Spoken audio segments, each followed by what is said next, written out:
Unajua neema ya kwako ni tofauti na neema ya watu wengine. Usitamani watu wanapofanikiwa. Kuna watu wengine wanafanikiwa kwenye njia ngumu sana, wakikupitisha. Mtumishi wa Bwana, nadhani utarudi hapa madhabahuni kwa Bwana, utashukuru kwa nini Mungu mimi aliniumba nikae kwenye hali hii. Bwana asifiwe sana.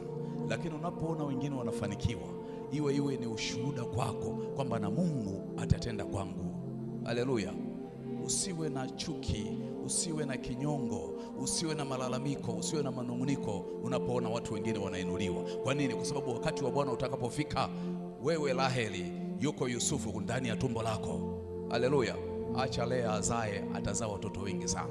Acha Penina azae, atazaa watoto wengi sana.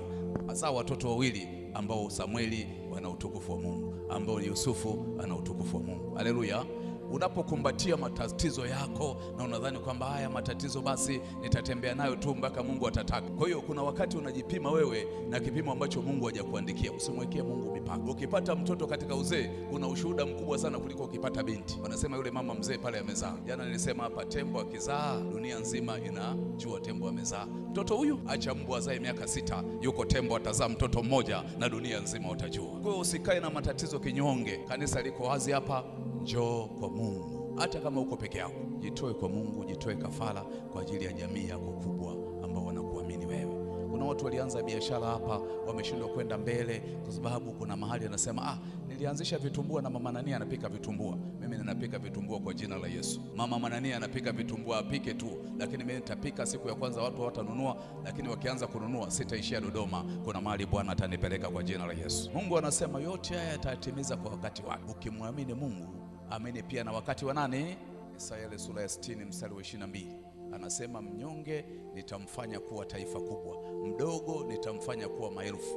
Mimi Bwana nitayatimiza yote kwa wakati nini? Wa kwake.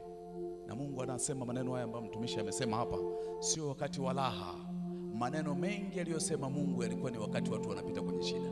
Anasema usiogope, watu wanapita kwenye changamoto.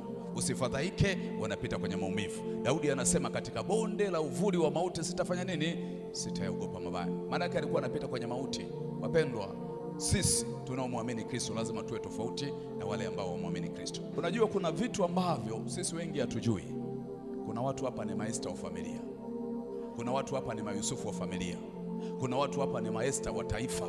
Kuna watu hapa mayusufu wa kanisa. Sasa kuna wakati tunajidogosha sana, lakini jambo la msingi sana kabla tujaingia kwenye maombi, Waebrania ile sura ya 11 kuna mistari pale michache nikupe usimame nayo katika imani.